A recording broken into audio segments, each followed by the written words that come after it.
The rule of thirds is a composition technique that has been fairly popularized over the years, and for good reason. Even before you started photography, you've probably heard about the rule of thirds. In fact, some of the most popular photographs and films use the rule of thirds, and once you know and understand what it is, you'll be seeing it everywhere. The rule of thirds is one of my favorite composition techniques for producing photos that are simple but effective. So with that being said, let's dive into the rule of thirds.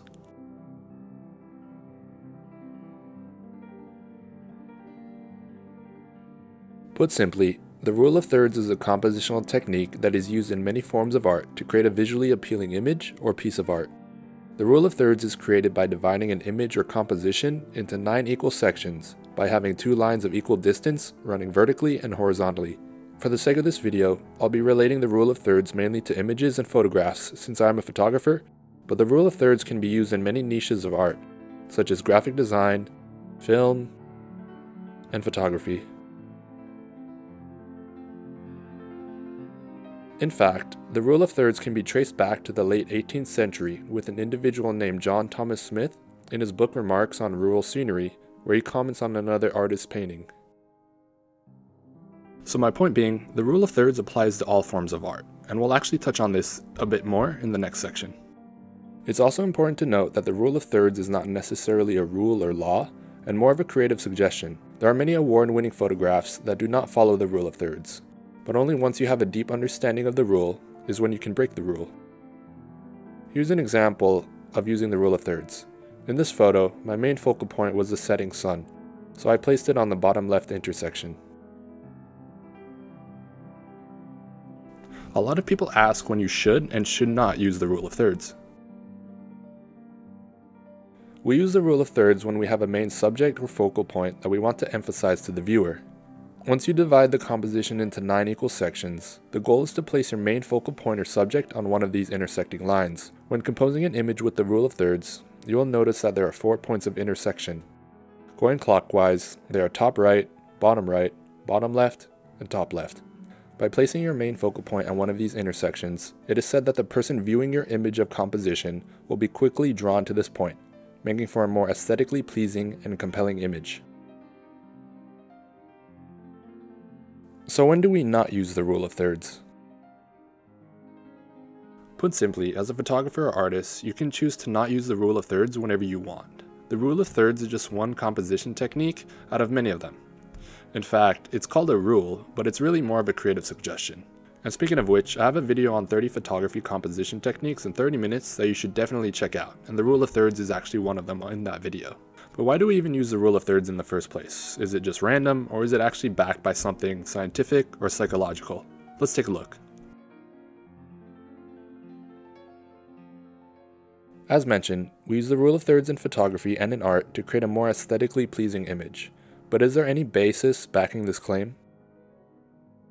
While there is no scientific backing for the rule of thirds, many artists claim that it actually comes from a simplification of the golden ratio, which has its origins in mathematics. The golden ratio is a mathematical ratio that is based on dividing numbers from the Fibonacci sequence by their preceding number. The golden ratio created is then 1.618 to 1. To spare the mathematical details and numbers, the golden ratio essentially creates a spiral, and placing an element or focal point on the converging point will create a harmonious and pleasing composition. But if you take a close look at this converging point, it's also in the same exact spot as an intersecting point on the rule of thirds. In reality, if you take a photo following the rule of thirds composition, it can be easy to say later that it also follows the golden ratio. Here's an example of a portrait I took. The main focal point I wanted in this image was to be the subject's eye. In the first photo, you can see that it follows the golden ratio, and in the second photo, you can see that it also lies at an intersection point on the rule of thirds. While there is no direct psychological associations behind why the rule of thirds creates appealing visual compositions, there are some indirect associations. So we touched on the relationship between the golden ratio and the rule of thirds. But is there any psychological basis for using the rule of thirds? The first is that we as humans, and even robots for that matter, love patterns. Guess what the rule of thirds does? It creates a pattern. It breaks the composition up into 9 perfectly spaced squares, creating a pattern of squares. The second is that we love simplicity. Our minds are like computers, or our computers like our minds. Nevertheless, our mind likes to save resources for big processes or systems that we have to face in our daily lives, such as things that are new to us, like learning new information or performing a new task. For example, have you ever been driving and noticed that you kind of blanked out while driving but still ended up at your destination safely? Well, if you've been driving for a while, then your body and mind are used to driving, so it's sort of like a low-level process going on in your mind. Your mind likes things that are low-level processes, because it doesn't have to work that hard to get its engine running. On the other hand, has your head hurt from a long day of learning new information or taking a test that was really hard? Yeah, our brain doesn't like that. My point is, our brains like simplicity, and when you take a photo following the rule of thirds composition and you do it successfully, it creates a photo that is pretty simple but effective in nature and visually appealing, which our brain likes. So with all that being said, the rule of thirds works because it follows a pattern, and a photo that is composed correctly with the rule of thirds is also simple yet effective. Now that we've touched on some foundational knowledge about the rule of thirds, let's touch on some tips for using it.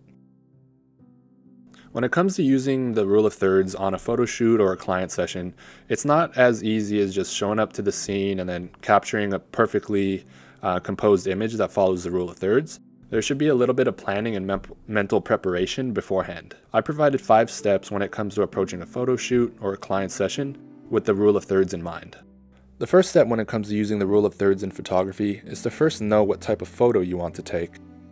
What I mean by this is, do you want to take a street photograph, a portrait, an event photograph, a product photograph, etc. While all of these categories fall under the parent category of photography, there are subcategories with their own photographing challenges and differences. For example, in street photography or wedding photography, you're often dealing with fast-moving subjects. So trying to capture one of your subjects and placing them on an intersecting line is pretty difficult. When it comes to product photography, it could depend on the product you're taking photos of and what focal point or main part of the product you really want to emphasize. And when it comes to portrait photography, for example, you could be photographing a couple or a group of friends, and in this case, which one do you want the main subject to be, when in reality, they should all be the main subjects. With this being said, this leads us to our next tip and step. The second step is to know and decide whether your photo will even be suitable for a rule of thirds composition. As mentioned earlier, not every photo needs to follow the rule of thirds composition technique. It's just one of many composition techniques that you could follow. In general, you should only consider using the rule of thirds when you have one subject or focal point that you want to emphasize. Consider this scenario. You have a mid-distance image of a group of 3 friends. Which one do you place on an intersecting line? The answer is technically anyone. But the question you should instead be asking yourself is, what is my main subject or focal point? The answer to this question should be all of them because it's a group photo. Everyone in the photo should have equal importance. Instead of thinking about the rule of thirds as your composition technique for this image, you should instead be thinking about using triangles, patterns, or parallel lines, as discussed in my composition techniques video. Now let's say you have a group of 5 friends standing on top of a mountain, and you're photographing them from a distance. This group of friends could serve as a single focal point or subject if you are photographing them from a distance. In this case, you could use the rule of thirds. So the main takeaway, the rule of thirds works best and should only be considered when there is one main subject or focal point that you want to emphasize to the viewer. The third step is to know what your focal point or subject will be. I've already touched on this a little bit in the previous step, but let's say for example you're approaching a landscape photo. Going into the landscape photo session, you should already have a rough idea of what the main subjects or focal points could be in that image. For example, it could be the sun, it could be a lake, it could be some rocks, it could be some mountains, etc. One could argue that they could all be subjects in the photo, but you should only have one main subject and the others should be supporting subjects. That main subject you decide on should be the one that is placed on one of the intersecting lines on the rule of thirds. In this photo example by Alexander Pidvalnier, notice how the tree on the bottom left is the main subject, but we have the tree and sun on the right side acting as supporting subjects to help balance the photo, which is another composition rule.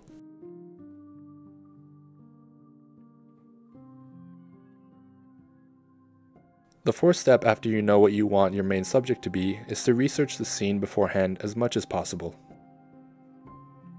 Visualization plays a huge role in sports psychology and high-performing activities. and I found that visualizing before a photo shoot or a client session is also really helpful. A big part of visualization when it comes to photography is knowing beforehand and planning for what will be in the scene, so you can already start to plan out your supporting subjects and your main subject and know that beforehand. For example, if you're planning to have a portrait session on the beach, well, will this beach have cliffs, rocks, sand patterns, a crowd, or a pier that could act as a supporting object for the main subject? Before going into the session, especially paid gigs, you should kind of have a rough idea of what's going to be in the scene. You don't need to know everything that's going to be there, but you should know about, I'd say, 75% of what will be there. Easy ways to do this beforehand are to look at pictures of the setting online or use Google Maps to look at the location. Oftentimes, before a photo shoot, especially before paid client gigs, I often look at the setting and location through Google Maps. I check out the street and the surrounding areas to make sure I get a good sense of what's around me and objects and subjects that I can use in the photo to help emphasize my main subject. The fifth and final step for using the rule of thirds in photography is to edit the photo in post-production. There are times when no matter how hard you try to compose a photo for the rule of thirds straight out of the camera, it's just pretty hard and you can't. So if this is the case, you're not alone. If this is the case, then you'll want to edit it in post-production using your favorite editing software. For example, mine's Adobe Lightroom. What you do is you just crop in the image and you crop it for the rule of thirds. To do this, it's very easy. Just use the crop tool and you will usually crop out one side or zoom in on a photo to place your main subject on an intersecting line. Here's an example of a photo of a man looking out into the horizon. I wanted him in this photo to be the main subject and focal point. How the image looks taken straight out of the camera is okay, but if I placed them on an intersection line on the rule of thirds, I believe it would look better composition-wise. If I crop in the left and top sides to put the man on the bottom left intersection point, then I believe the photo looks more aesthetically pleasing and our eye is drawn to the man quicker.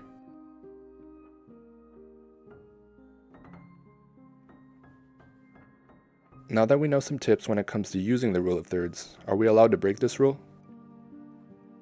As mentioned earlier, although it has the word rule in it, it's more of a creative suggestion.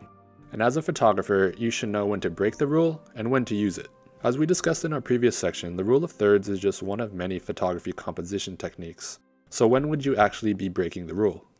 Well, breaking the rule would occur when you just choose not to follow the rule of thirds. In this case, would you be considered breaking the rule, or are you just trying to use another photography composition technique? In certain cases, breaking or ignoring the rule can help create more interesting images. When you're shooting a portrait, for example, placing the subject off-center can be used to add tension or interest, or framing them between two objects may look better.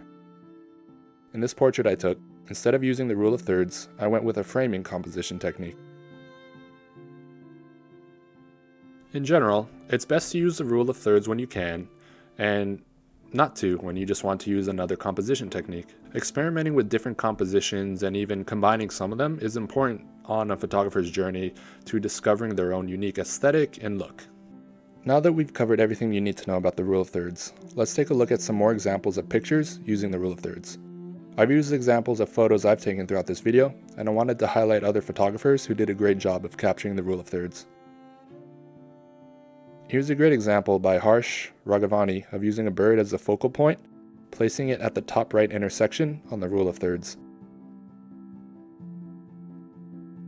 Here's another great example by Clay Banks, where he places the mountain on the top left of the intersection point on the rule of thirds.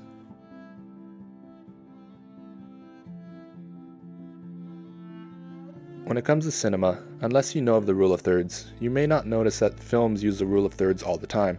Here are a few examples of movie scenes that use the rule of thirds. The first scene is from The Joker. As you can see, the subject is placed on the top right, with the main subject really being on the top right with his face. Here's another classic example from this famous scene on the Titanic. As you can see, Jack in the movie is placed in the top left intersection point. Lastly, here's an example of the movie Secret Life of Walter Mitty employing the rule of thirds in this scene.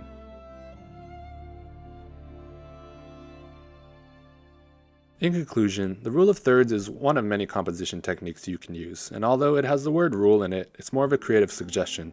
Once you start using the rule of thirds in your own photos, you'll start seeing it everywhere, in films, photos, and even design. So go out there, start using the rule of thirds, and once you get a firm grasp on it, don't be afraid to break the rule. Thanks for watching.